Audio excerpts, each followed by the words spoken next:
When people say the word podcast, they traditionally think of the audio form. We use this communication a lot in our marketing collateral, is that a podcast is more than an audio channel. It's more than just putting up an audio file, an MP3 file, and an RSS feed, and then it's on Spotify, Apple, and everywhere else. We kind of view it a little differently, where it's more of a communication platform, and you get video content, audio, and written content, all from that same genuine conversation.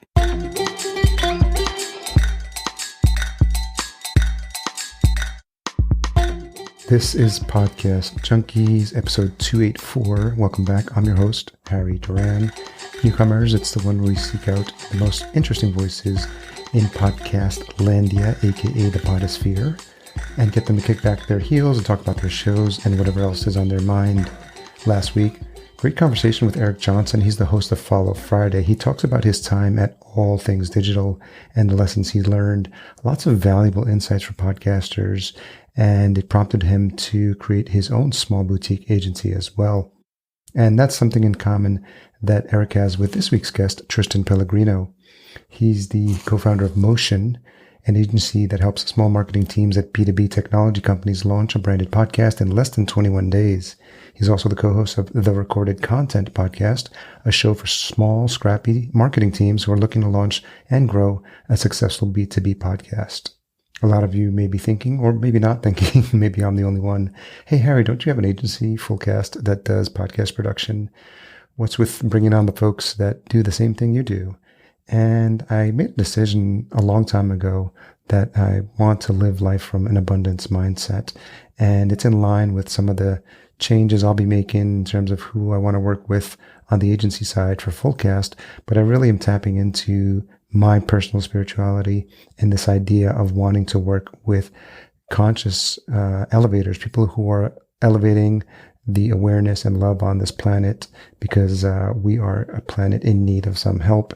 And I think now's the time. So folks that traditionally would fall into what other people might call woo-woo, which is a word that I don't like, but I just want to let those folks know that I speak their language and that I want to help them get their message out. As I said, it's time. So that's why, and even if we were doing the same thing, you'll remember that I had on Harry Morton from Lower Street and a couple of other folks from other agencies, Evo Terra. But I think it's just a testament to the friendliness and the desire for folks in the podcasting industry to help each other out. And so that's what I continue to do. I want to keep doing, and I encourage that to inspire you. If there's a competitor in your space as a podcast host, have you thought of inviting them on? And shout out to Jason Kabasi, who did this years ago with his Walking Dead podcast, and he invited the host of the second most popular show. And after a while, they ended up having a collaboration together. So you never know what will happen if you just leave open the possibility for those conversations. This episode is brought to you by Focusrite, and specifically the Scarlett 2i2 sound card, one of my favorite go-to sound cards, something I use for each and every podcast recording. The 3G line is a go-to for all new podcasters. Find out more at podcastjunkies.com/Focusrite, and the link will be in the show notes as well. So I enjoyed this conversation. Tristan is an incredibly smart dude, and they've had a lot of success. I'm excited to share that story of his agency. We talk about launching, running, and growing a podcast, his experience in content creation, and as you heard in the sneak peek at the beginning of the show, why podcasting is more than just an audio channel. As I mentioned, this topic of the collaborative nature of the podcasting industry is really important to us both. And we geek out on some of the unique and niche podcast topics we've come across in our individual podcast journeys. And towards the end, Tristan speculates on the future of the industry and what he anticipates in the coming years, and that's something to listen out for. As always, we take great pains to write detailed show notes, and you can find them at podcastjunkies.com/284 for this episode. If you are liking the show, if you're loving the show, I would love it if you leave a rating and a review at ratethispodcast.com/podcastjunkies. I take great pride in reading those out on all the episodes at the beginning, and I don't take it lightly when people take their time to do that. So if you are not using that service, I highly recommend it. ratethispodcast.com. You should have that as your call to action. It just makes things easier for your listeners so they don't have to be working overtime to find out how to leave you a rating and a review. Make sure you stay to the end of the episode where I reveal this week's retention hashtag. It's a tradition I've had since the beginning of the show, and most of the time folks don't use it. But in terms of consistency, I want to keep doing it. It's a way to indicate that you've made it to the end of the episode. You would tweet out the hashtag that I mentioned, that I'm only going to mention at the end of the episode, so you'll have to listen all the way through. Enough of the jibber jabber. Let's get into this conversation with Tristan, which I know you'll love. So Tristan Pelligrino, co-founder of Motion, thank you for joining me on Podcast Junkies. Yeah, thanks for having me, Harry. So where's home for you now? Home is in Richmond, Virginia. So Folks aren't familiar with that. It's about an hour and a half south of Washington, D.C. And you grew up, went to school there? I did. I went to school at James Madison University, which is a little just further west, about 2 hours from Richmond, Virginia. Any notable alumni from James Madison? Good question. Lindsay Zarniak, who is ESPN commentator. I'm not sure where she is now. Okay. We have Charles Haley, which is, I think he's a 4-time Super Bowl winner. And then Scott Norwood, who's the guy that missed one of the field goals for the Buffalo Bills way back in the day. Infamous. So, yeah, we have a few folks. That's funny. What's the best kept secret about growing up there? Growing up in Richmond, best kept secret is it has like the best mix of like a city component with this nice suburban feel. So now I live in the suburbs. I have 3 kids, so I'm on the west end of Richmond, but it's still nice to get downtown every once in a while and experience restaurants and things like that. So it's pretty accessible. It's only about 20 minutes away. So it's a nice spot. So how close are you to living the career dream you envisioned when you were just getting out of college? Career dream. I'm pretty far from what I envisioned I would be doing when I was in college. I always wanted to be a lawyer, and I am nowhere close to being a lawyer at this point in the game. But I went to school, did the pre-law thing. I had a major in economics, and then at that time, the .com boom was escalating, and programming was a big component to ensuring you got a really good job out of undergrad. So I switched to computer information systems, and I think it was my junior year. And I graduated with a degree in CIS and went off to do consulting when I graduated. So very far from being a lawyer. And how much of the .com wave did you experience or remember? I was insulated somewhat from it because I started my career with PricewaterhouseCoopers, which at the time was a Big 5 accounting firm. And I was in the federal practice because I was in Washington, D.C. So a lot of our work didn't really get impacted by the .com boom and then subsequently the recession that hit. So the federal work remained intact for the most part. So I had a pretty stable working environment and stayed in the federal area for a while before I completely got out of that industry. And then when did you start to have an interest in or see or hear about things that were happening in the world of broadcast? So my very first company that I started was selling picnic baskets online. My mom was one of my best customers. She bought a couple of those. But yeah, I always wanted to be an entrepreneur. So I think that goes back to even being a lawyer. Like I wanted to have my own practice. And then once I was in undergrad, I had this just taste for really wanting to do my own thing. And I just went out and I was a consultant for a few years, and I did that just to get experience in a professional working environment. But right when I got married, I started an online business. I used one of Yahoo's very early website builders, and I basically drop shipped picnic baskets online to just learn how all that operated. But out of all the products you could have chosen to start a business with, how did you end up with a picnic basket? I'm curious. I was looking for like a really good margin on a product, and they, just the setup, I could basically drop ship it to where they would package it at the time. They would wrap it and kind of white label the whole process, which is pretty uncommon way back then. Now, sure. You have like the Amazon fulfillment, online shops and things like that. It's just a little bit more commonplace now. But I went and did all that before I decided to start a video agency, which was my first venture in kind of the broadcasting space. And I started that with one of my good friends from college. way back in the day, around about the same time that YouTube came on the scene. Was it a direct response to what you were seeing with YouTube, or was it, was it inspired by that?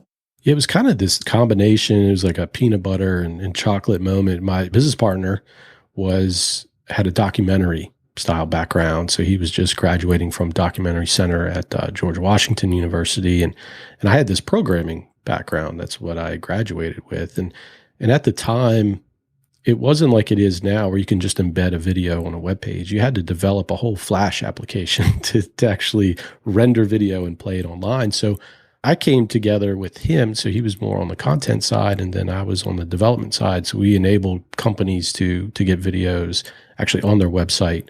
And it was really a start to finish type of process. So we had that programming component as well as the video production side. So that's how we got started. And that was a highly sought after skill set back in the day. It was, yeah. Everything was in Flash, and it was pretty complex and not really standardized either. It was all over the place, and eventually it was killed by Mr. Steve Jobs when he said the iPhone wouldn't have Flash, so it pretty much disappeared then. And so speaking of iPhone and iPods, when did podcasting come on your radar? So I developed podcasts for an organization. I mean, it was still in my iTunes account. It was probably 10, 12 years ago.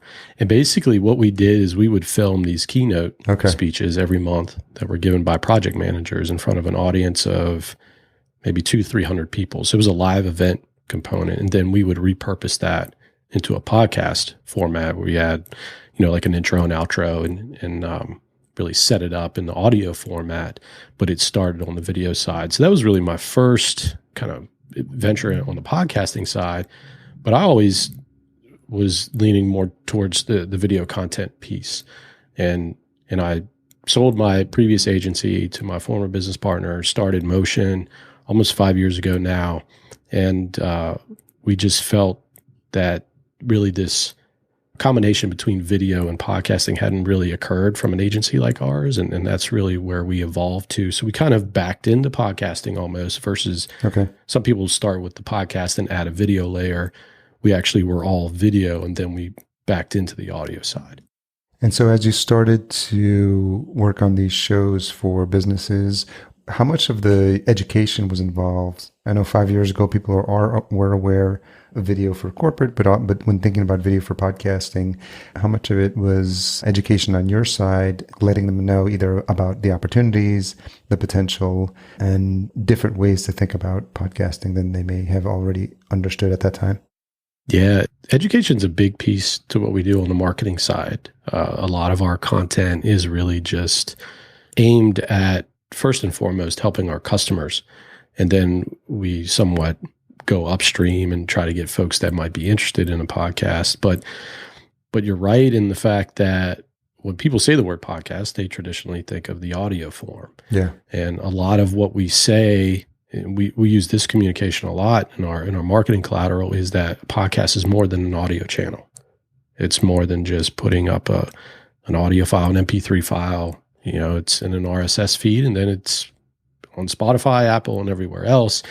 We kind of view it a little differently, where it's more of a communication platform, and you get video content, audio, and written content all from that same genuine conversation. And how much of it is, when I'm thinking about those conversations that you're having and how you're taking them through that journey of like how to leverage it, what do they need to learn in terms of like different calls to action or how to incorporate the podcast into their existing marketing funnel? Things that they may not have thought about or may not have understood how podcasts function in order to leverage, the potential. Yeah, there's a lot you need to think about, or when you're considering the visual and the audio component. You have to do that up front. So what we do is we develop what we call a strategic action plan. And that's really where it outlines the blueprint for your show. So we tend to use the word show even more so than podcast with a lot of our customers. We've started doing that as well. Yeah, it has a different connotation, and it lends itself better to having a video component as well as audio and then all the other assets that come together. So that's what we do initially, is we go through that discovery process, try to understand their broader marketing strategy, and then subsequently, or how will this show fit into that? And how can it support some things that you're already doing really well now, but then also maybe fill in some gaps that you have as well. When did you get connected with the SquadCast team? So SquadCast, we started using SquadCast early on when we started to develop our own show as well as customers. So we run recorded content, which is our main show at Motion now, but we had a whole other show called Tech Qualify that we did like 300 episodes or something for.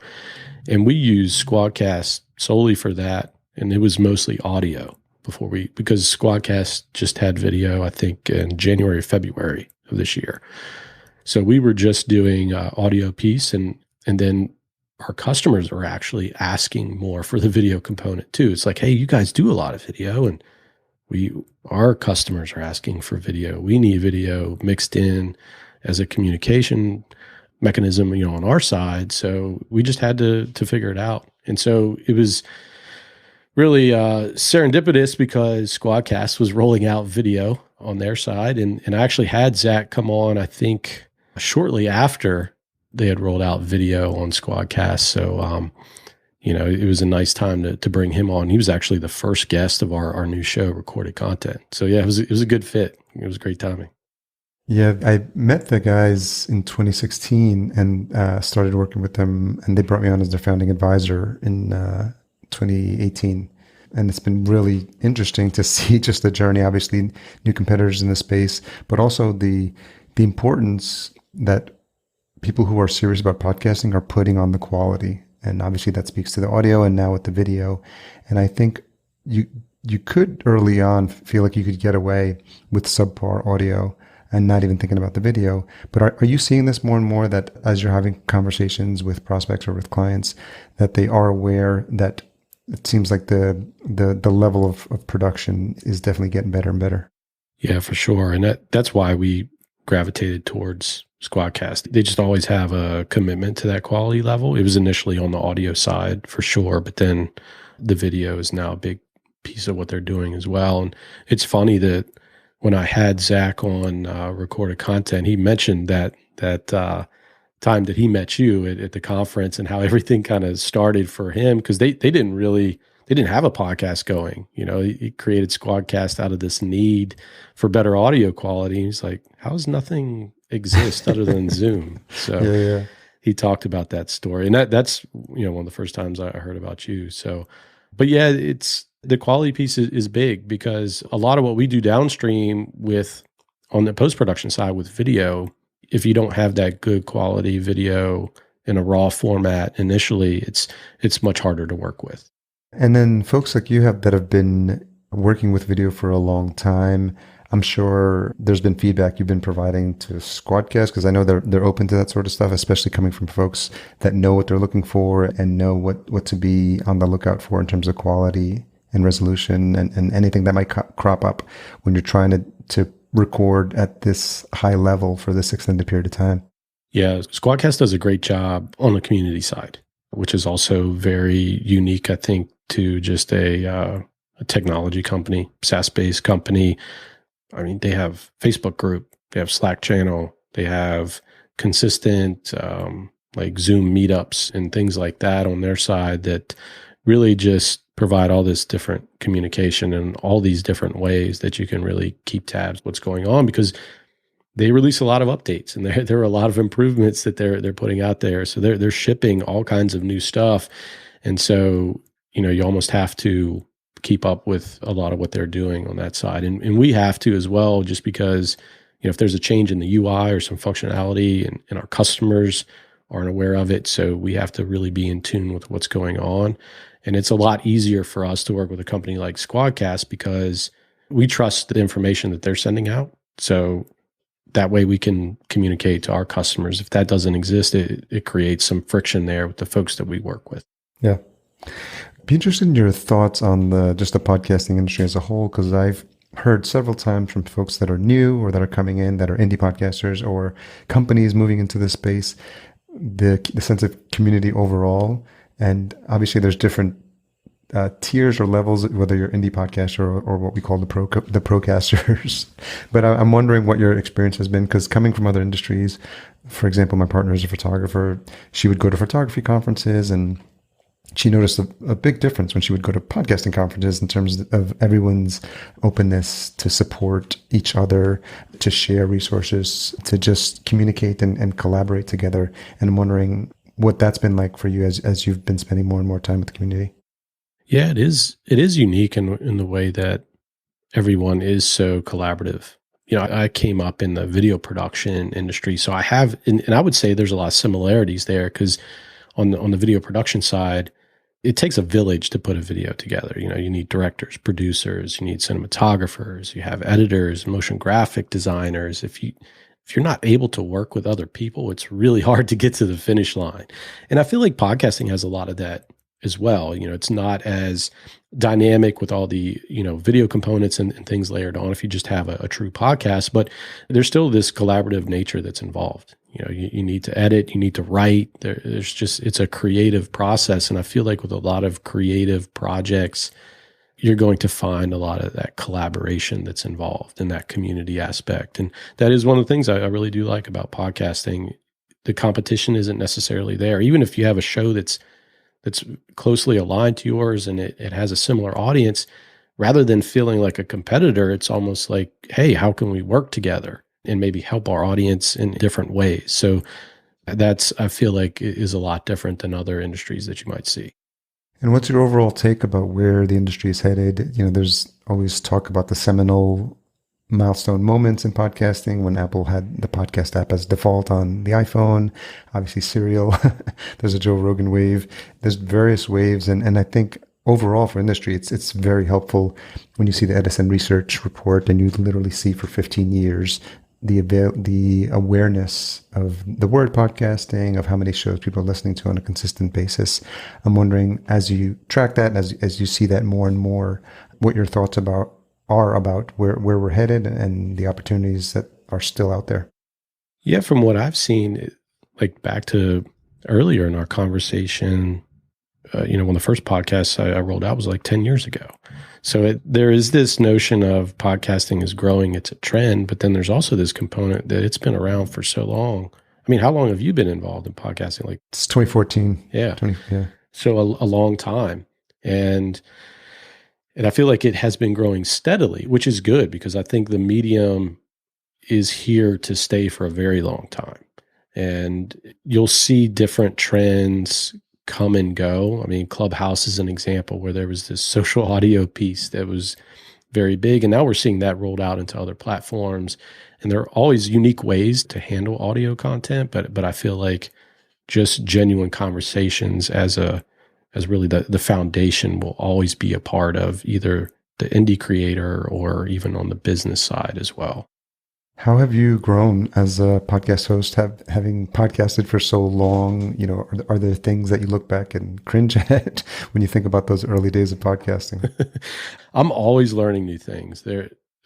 For me, Twitter is very fascinating. I learn more on Twitter than perhaps LinkedIn. So I'm most active on those two platforms. I learn more on Twitter. I find new podcasts on Twitter more so. And I think the beauty of podcasting is you're just never done. There's always opportunities to test new things. There are always ways to ask different questions and different ways to assemble your podcast. That's one of the things that we're doing now with recorded content is we started with a very traditional interview-based approach. Then we've done like this co-founder series. So me and my business partner will develop episodes that are focused on a very niche topic, and we'll explore that from our own perspective. And then now we're going to start rolling out what we call like these reflection episodes where we go back and pull sound bites from interviews and we add a layer of thought and perspective on it, as we look back. So I just feel like it's so creative and you just never stop learning. And that's really what's so fascinating about the medium. And what do you see that's effective for companies when they think about marketing? Because to the extent that they're willing to put in the time, as you very well know, like they could either just dial it in and just get the minimum done, get the episode recorded and out, and let your team, handle most of the heavy lifting. But where are you seeing the most success in terms of collaboration with your partners and some of the things that you're trying, where you can see that they're just as interested in the success of the show and are going a little bit further than a client normally would? Yeah, I think there are definitely companies that just go through the steps and they just post an episode and they're on to the next one. The ones that we really see get value out of a podcast, and that could be anything from an opportunity, a sales opportunity, to just developing relationships and so forth. The folks that do that have a very specific audience, and then they have a very specific goal that they're trying to educate a very specific audience and help them overcome a problem. And that's what we see from a branded podcast standpoint, what works best. Because if you go really broad and you just hit this surface level information from a business context, you're really going to bump up against a lot of similar shows that are doing the same thing. So we try to encourage customers to go as narrow as they can, to where it's almost uncomfortable. It almost feels like it's too small of an audience. But if you start there and you get comfortable and you speak very specifically to these listener that's on the other side, then that really helps you create more in-depth information that actually does provide some takeaways for folks that'll help them overcome a challenge that they're having. And so I think that's one big thing. And then as far as another aspect that increases success is on the distribution side. So it's if you can go beyond just posting it out there on your podcast host and rolling it out to Spotify and Apple, what else can you do with that? Can you repurpose it in a lot of different ways? Can you get the same information out to your audience in audio, written, and in video format so that they consume bits and pieces of an episode and then ideally, land on the full episode, the 20, 30, 40-minute episode that you have in place? I'm assuming you've read Eric Nuzum's book, Make Noise? No, I haven't. It's good. A lot of it's probably stuff that you're covering, but one of the interesting things he talks about is having worked at Audible and NPR, he takes his clients to this rigorous, planning and positioning phase. And one of the things he asks them to do is create a 10-word version of your episode, like description, and not to use any filler words like great or fantastic or lovely, which is really a focusing exercise. And you think about that and I've been doing with a couple of new clients recently, and it's interesting because it gets them really like laser focused, and to your point, deciding like how niche they can get to speak to a specific audience. And one of the things he also talks about, which is something you've referred to, is creating these snackable bites or samples of your show, and to what you just alluded to, like the transcription, the audiograms, the snippets, the repurposing of text into written form.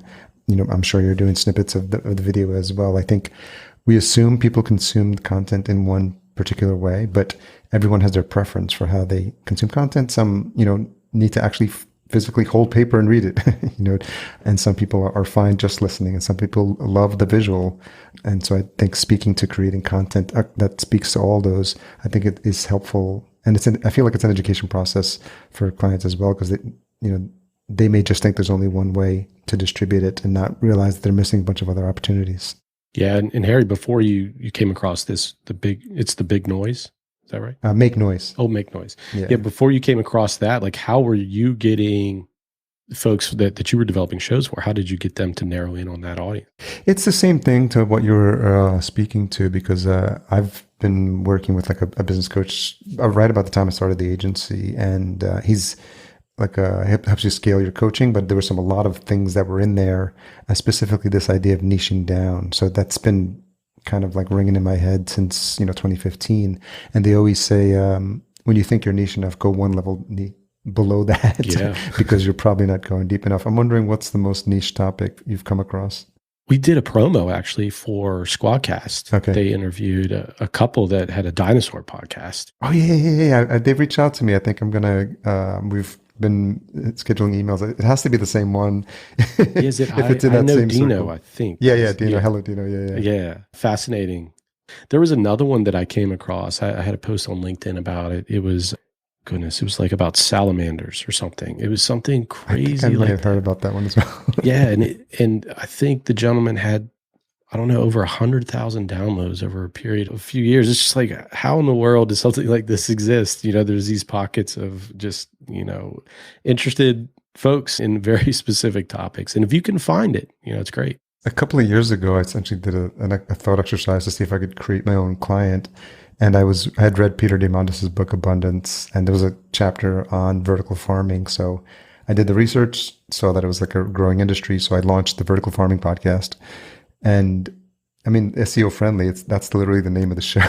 So if you Google Vertical Farming Podcast, it's the first listing on Google. And we have grabbed the domain. And then I started specifically focusing, and I don't know if you're aware of it, but that's basically controlled environment agriculture, where you're growing crops indoors. Okay. And typically using LED lights, robotics, automation.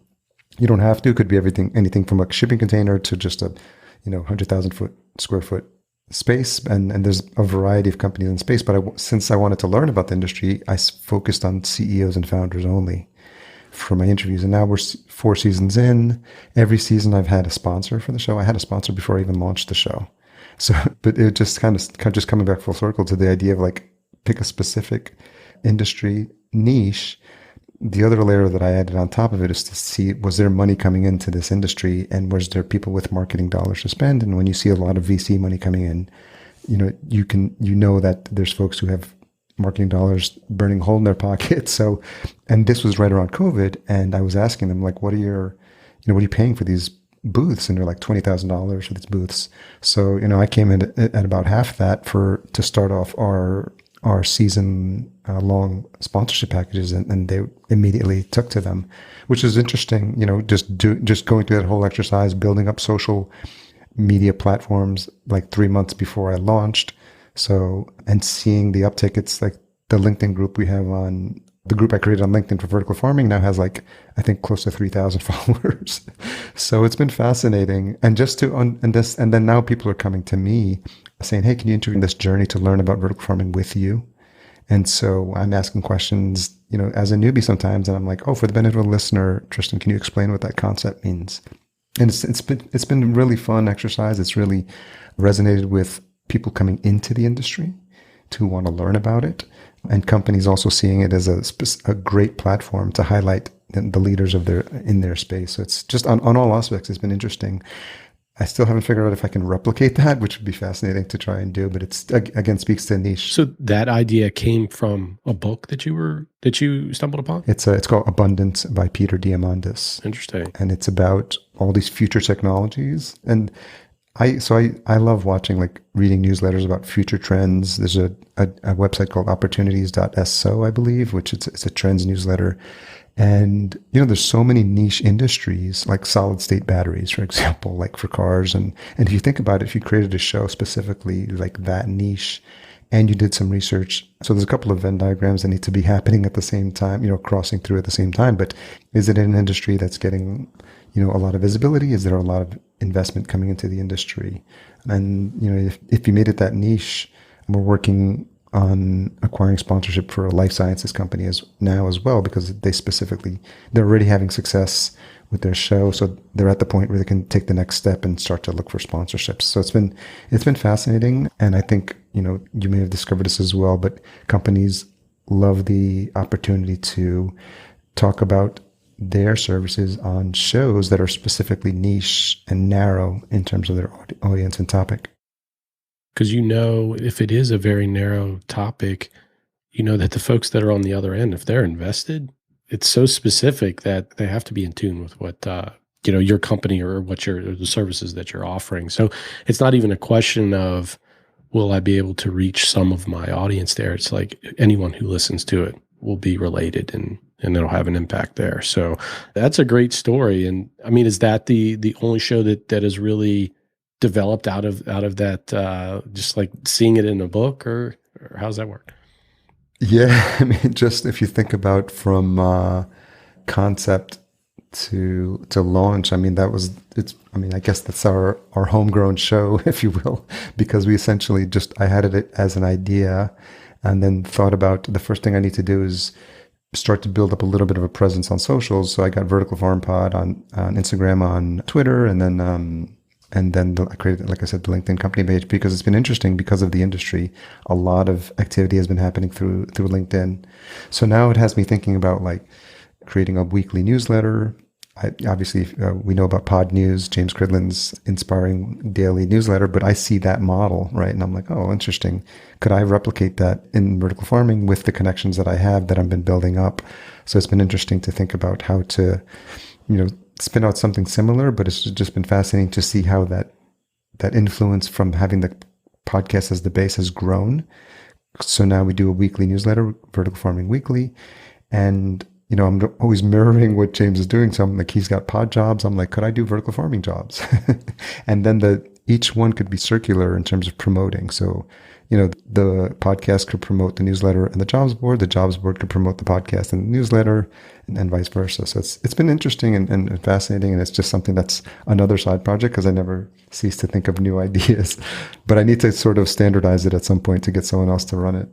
Yeah, it's often the problem, right? You have a lot of ideas, but then you have to pick and choose which ones you execute on. But I think you're hitting on an interesting concept that we try to get across too, is where your podcast can really fuel your entire content marketing strategy.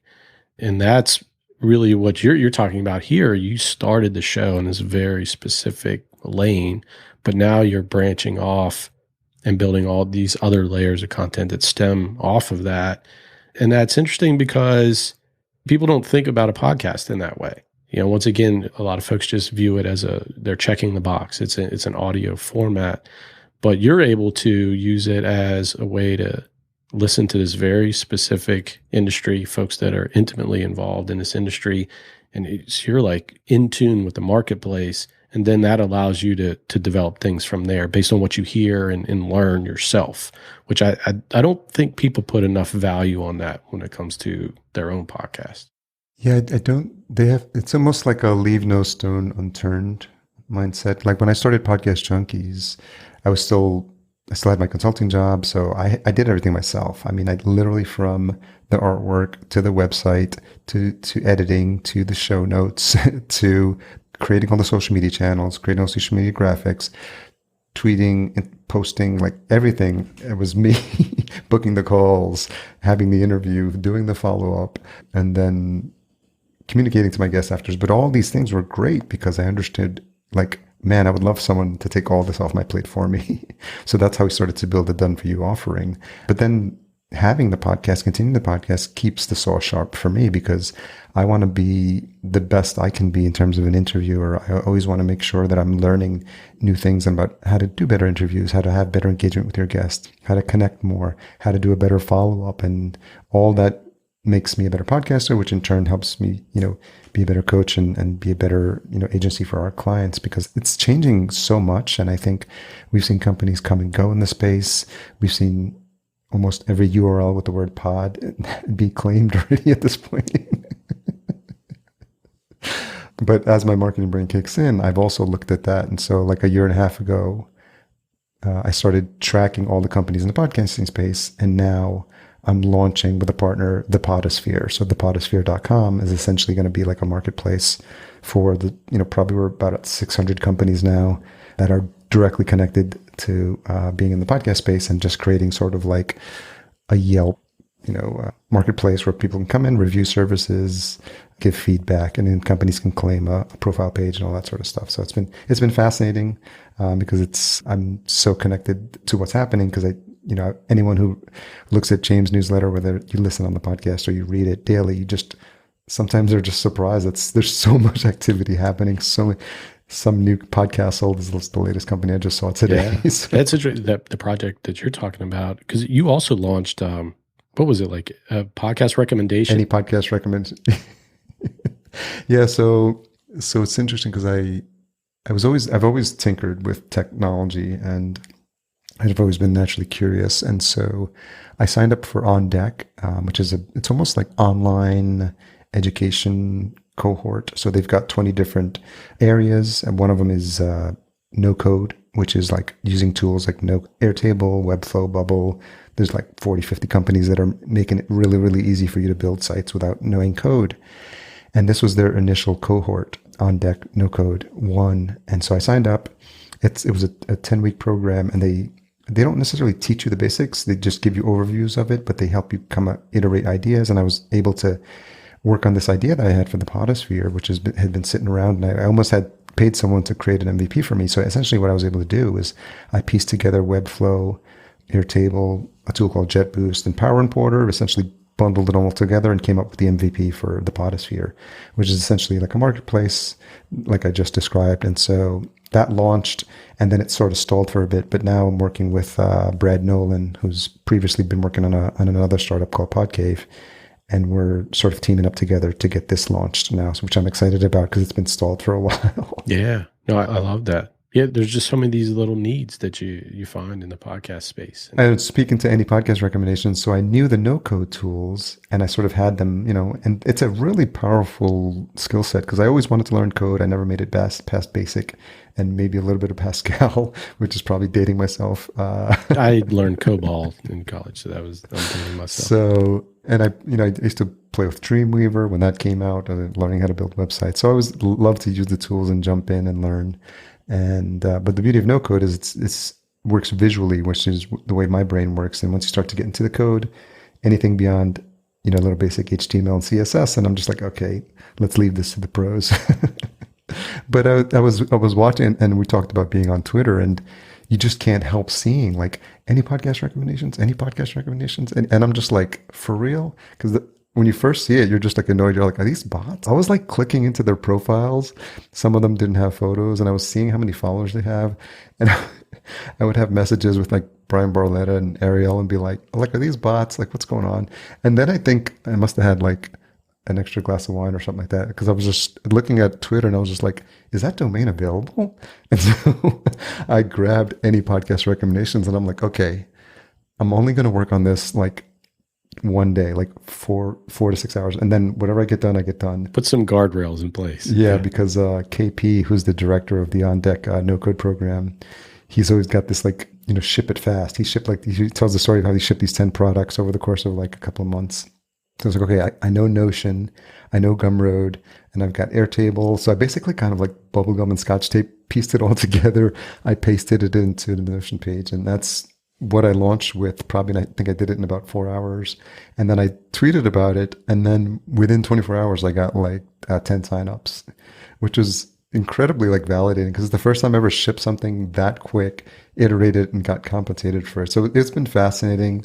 I'm a big fan of like Pat Flynn's smart passive income mode of working. And so it was really, reassuring for me to see how I could like take all the skill sets of stuff that I knew and put something together to create a need for it. So one of the folks who actually signed up, this guy, Paul, he and I have been working together. So he had some ideas naturally for how to improve it and kind of working with some other stuff in automation. So he's volunteered to help now. So we're partnering to kind of see where we can take that. So retooling that as well as a side project. But I think I'm at the point now where I always want to make sure that if I do take on a new side project, I do have a partner.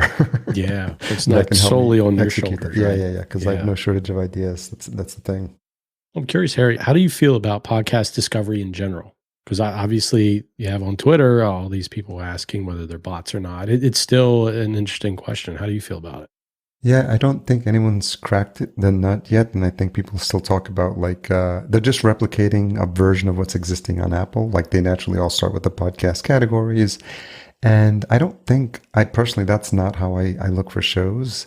I know people are doing it with the podcast apps. There's Good Pods, which is making it more social so you can see what other people are sharing. But I think really when you think about discovery and how I think about it, I feel like I need, like a podcast is serving a specific need for me at that moment. I need to be educated, or I literally just want to be entertained, or I want something thought-provoking. So I think about it in those ways. And I think if sites took a more sort of inquisitive approach to figuring out what exactly you're looking for, like, and starting from that viewpoint and saying, are you looking for information now?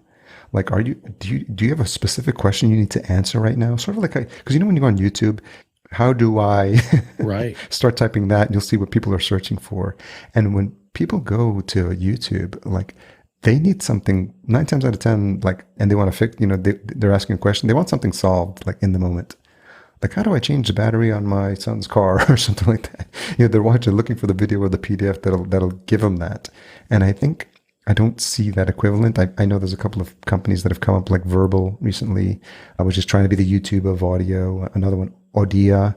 All these companies that are really hard to pronounce. Yeah, don't really know exactly how to pronounce them. AUDEA, like Audio Idea. That was their idea. They're trying to be the YouTube of audio, and I don't know if they get the interface right. I think it'll be helpful, but I think there's still a lot of room for improvement. I don't know that people go to Apple Podcasts, for example, and start looking for podcasts, but we still coach clients on saying, make sure it's compelling artwork. So if and when people are there, that yours stands out. So you have to tick all the boxes. But I think a lot of times it's referrals or on Twitter, right? People are like, oh my God, like I just binged this. Like I just binged Rabbit Hole, a couple of months ago from, New York Times. Like I love the podcast. I also love those sort of topics. So this interesting mix of like scratching my own itch. I have the availability. I binged it because I'm like, if I don't get through it now, I'm not going to get through it. And there's a podcast I'm about to go on a long road trip. I just came back from California and moved some stuff out of storage here to Minnesota. And that was like a 3-day trip. So I was thinking about podcasts, but I'm behind on my audiobooks. So I got through 2 of them, which were amazing. But I just feel like it's almost like podcasts are situational. Like I wake up in the morning, I'm like, okay, I've got a couple of minutes. Let me listen to pod news. Or I've created a whole section on my Overcast called Microcast, and they're all shows that are less than 5 minutes. And I've got 2 or 3 that I'm testing out. So just trying to build in a habit and figuring out if they're adding value or if they're just regurgitating what's already out there. It's stuff that I already know. I want to learn new stuff, like in podcasts, and I want to be educated on new stuff or be entertained and laugh at something I haven't heard before. So I think for me, I'm always trying to make sure my brain is expanding as a result of podcasts, because there's a lot of dumbed down material on there, I'm sure you know already as well. There is. And I'm very similar in that way. Like, some folks feel like people have like these 5 to 7 podcasts that they listen to every week, and that's it. And like for me, as just a podcast consumer or listener, like I jump around all over the place. I'll binge like a show that I haven't listened to for a while. I'll listen to like 8 or 10 episodes, and if I'm going on a long road trip or what have you. But I'm also always looking for new stuff too, a new host or a new topic. And if I'm looking to learn about something, or if I'm bringing people on my show, I try to consume at least 4 to 5 other interviews that they've been on. And those could be all kinds of different shows. And I think what's interesting, I saw today in a newsletter that YouTube's hiring someone to kind of take over how podcasts are presented on YouTube. Oh, interesting. Yeah. So that's back to like your point where the UI hasn't really been figured out yet on YouTube. You can't really distinguish if something's a podcast or not. Everything's lumped together. So it'll be interesting to see how that plays out on the YouTube side of things. It's so funny because I came from electronic music, like house music background. I grew up DJing, like on some of the things I just brought over from storage are my turntables and my vinyl. And the first app that I created was called Know Your DJ. And I went to a podcasting conference in January, New Media Expo, because I wanted to learn how to podcast so I could interview the DJs. So that's how. So my foray into podcasting was through my love of like house music and electronic music. So it's always been a passion of mine. You never know which of the roads are going to lead you to the love of what it is that you do. I have a couple of questions as we wrap up. What's something you've changed your mind about recently? Something I've changed my mind about recently. That's a tough one. I could go back a little bit. So we maybe look at our own show. When we produced Tech Qualified, we viewed it as a way to bring on prospects, try to get to know them, and then potentially that could turn into an opportunity. And I've really just changed my mind on that probably over the last year and a half, where instead of viewing it as like this funnel for folks, you have a completely different purpose for your company's podcast, which is to provide valuable information to your ideal customers versus bringing them on and just chatting and then letting them go. So that's something that we work on with customers, and that viewpoint has changed definitely within the last year, 2 years. What did you notice about that was different or that wasn't working? Because I know a lot of folks and a lot of our colleagues in the space, they keep hammering home this idea of like, yeah, bring on your ideal prospects, talk to them, and they're magically converted into clients. Right. What were you finding? Well, I just feel like it's not genuine. You're just bringing on someone to get to know them, which is fine, but it's like how does this help your listener? Which I think it's two different things. It's like if you go through the objective, just bring as many people on as you want, then you get caught in this thing where I'm just trying to bring as many people on the show as I can because I want to see if they're ready to buy or not. And if they're not, I may release their episode, I may not. On to the next one. Yeah. Yeah, it's like the incentives are just misaligned. Whereas, and there's nothing wrong with bringing on prospects to get to know them, but I think you have to view it from the angle of, well, how will their story then help a listener that is a prospect or a customer? Yeah. So it's like what information or what can our conversation, what can that drive to help someone else? So it's just a completely different viewpoint, I think. What's interesting about that, Tristan, is that if you think about your energy and your intentions when you're having the conversation, it's almost like if you had someone who's an ideal prospect, you get your mouth watering at the idea of like, whoa, this person would be great. I'd love to have them as a client. Yeah. And what you're doing is something I talk about, this idea of having three people in every podcast conversation. There's the host, there's the guest, and then there's a listener. And in that case, like the host is so focused on the guest, at the expense of the listener, because, they're thinking about that and try as hard as you can to say you can do both things at the same time. If your intention is to connect with this prospect at the hopes of getting them as a client, are you doing the best job for your listener in terms of adding the most value and making sure that your guest is delivering the most value to your audience so that they keep coming back and so that they keep listening to the show? That's right. Yeah, I think that's a good way of putting it. You're almost cheating one of those three legs of the stool almost. Yeah. I'm wondering what's been working for you and what your thoughts are about how shows are shared on social, because, obviously the life of a tweet is so short, right? People are zooming through Twitter, and we know that because we spend time on it. But how do you think about strategically what you're doing from a marketing perspective on Twitter versus something like a LinkedIn? Yeah, I have a lot of thoughts on this. And my thought is nobody knows the answer. And what you have to do is test. You'll see tweets that are out there. I hate threads on Twitter. Some person will literally say they hate threads and they suck. Yeah. And then you got another person, scroll up a little bit. They're like, threads are the best thing for me. They are killing it. They're crushing it. I get more views on threads. It's just like, it always depends on the context of what someone's past experience is and, even what their objectives are. So I think what we try to do with our customers is, you have this genuine conversation that you create. Let's really develop a structure for it, and let's make sure that your audience is clearly defined and you know how you're trying to help them. And then every episode kind of has this intention, right? And then from there, you carve it up, share it out in so many different ways, and let's see what works. Let's try new things. Do captions work burned in?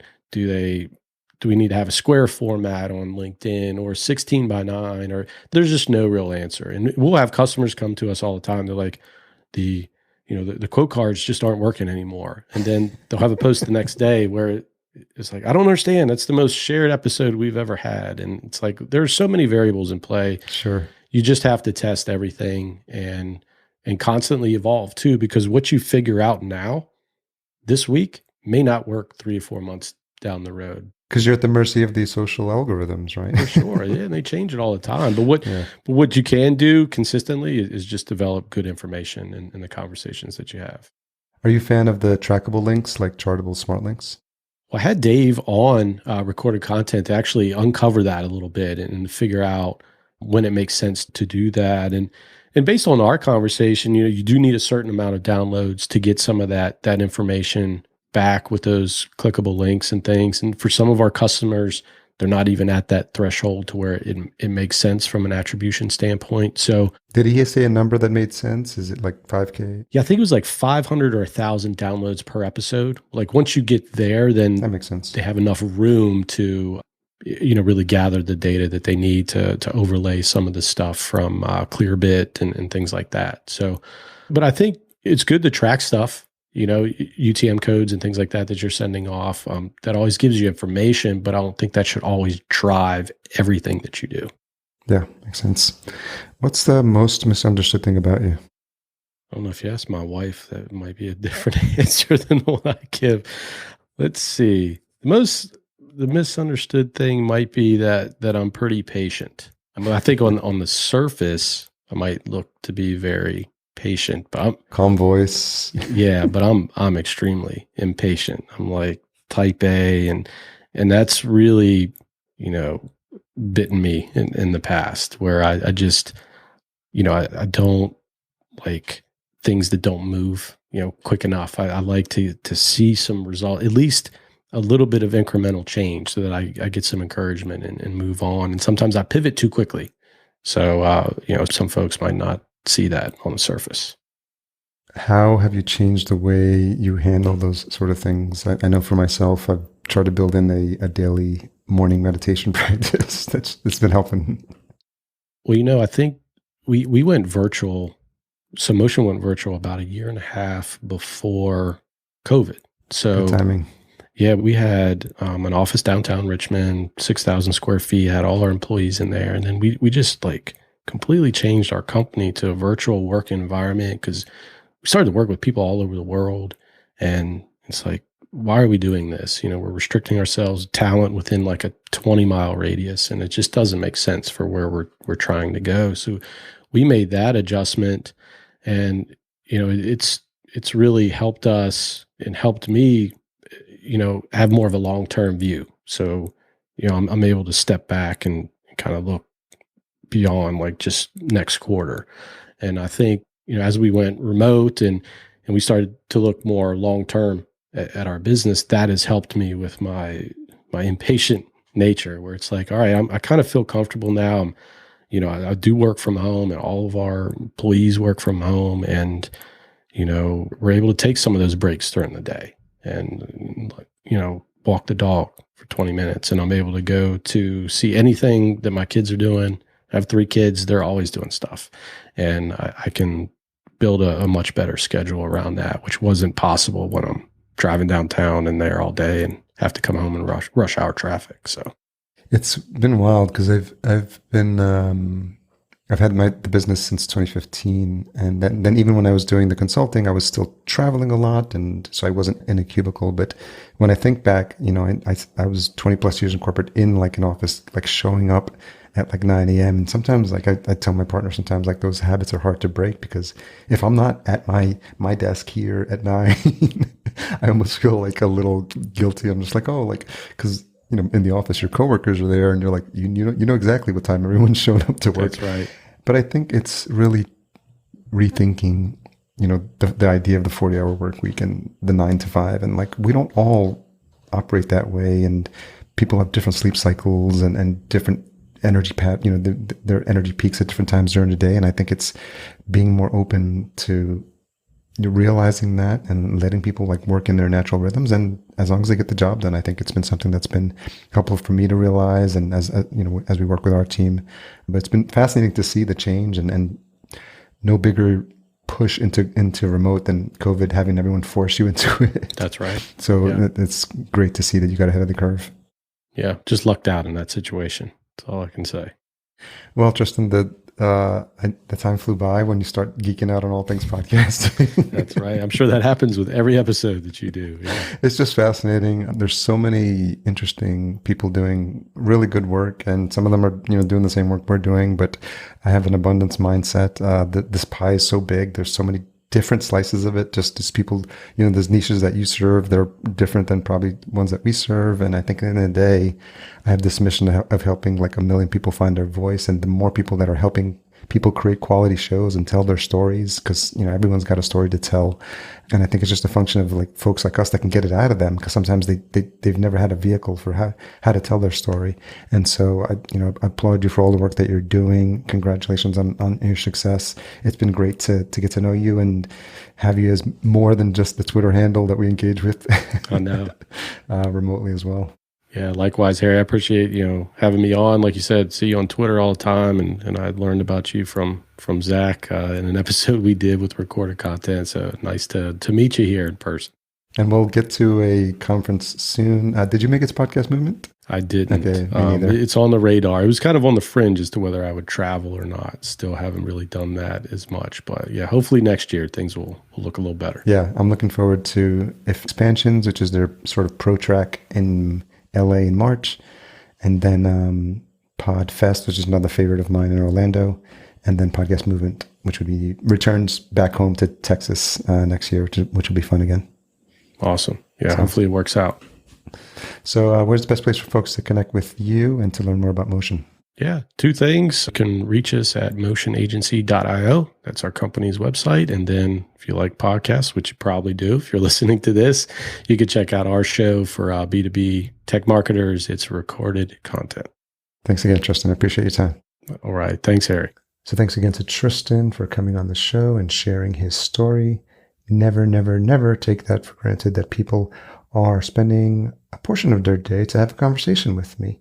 And I want to let them know that I appreciate it. I want you to know that I appreciate what they're doing. I appreciate you for listening, even if you're listening all the way to this point in the conversation, because sometimes this is where you hear like the standard outros, and as a regular listener, as soon as the interview is over, Harry's going to go into his typical outro speech. So I think what I'm going to do is challenge myself for 2022 to always make sure that I make it worth your while to listen to exactly what's going to happen as soon as the conversation ends. I'll try to say different things, maybe bring you up on something that's happening with me personally. Just a little experiment, and always a prompt for you as a podcast host to be always experimenting with your show.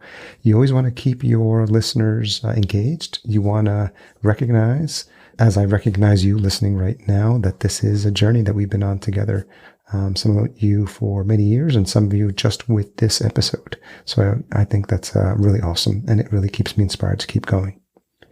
That said, tune in next week for my conversation with Jack Stafford. He's the host of Pod Songs. It's a unique podcast where musicians interview inspirational people in service to others and then produce a song inspired by the conversation. Season 1, Jack did that all himself, which is amazing. Season 2, he's working with other musicians. This conversation takes an interesting turn towards the last third, which is really fun for me. So I'm not going to say any more. I'm going to have you tune into that Jack Stafford next week's episode. Thank you for our sponsor, Focusrite, for all of 2021. Dan Hewley, shout out to you. Shout out to the Focusrite team. Thank you so much for continuing to believe and trust and partner with this show. I truly am grateful for the experience and for your sponsorship this year. Thank you so much.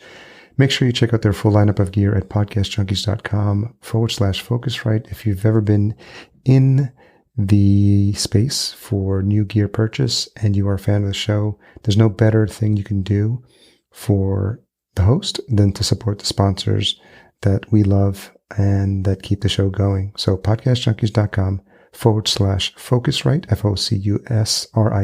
to check out their full lineup. If you are in the market for a podcast as a business owner, you might want to sign up for a free podcast brainstorm at fullcast.co. That's my production company, and it's where we put all the hard work into making this show and getting it out to you on a consistent basis. So shout out to my marketing team, my podcast team, my audio team, my editing team, my scheduling team, all the folks that do all the different roles and wear all the different hats. I really couldn't do this without you guys. So thank you. I appreciate you. If you've made it this far, thank you. We're going to go with Tristan Motion, one word, as the hashtag, and tag us at podcast_junkies, and Tristan at T Pelligrino, and that's spelled TPELLIGR.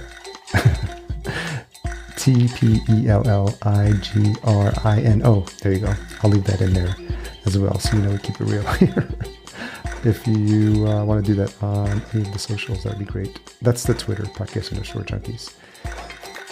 At the end of this long and winding road, I want to once again thank you for everything you've done to support the show, to listen to the show, to recommend the show, and hope you're all having a relaxing 2021 into 2022 New Year's. Some of you may have already started your festivities. I'm looking at you, my Aussie friends. Anyways, wrapping this up in a nice bow. Thanks for all you do to support the show. Love you guys. Talk to you next year.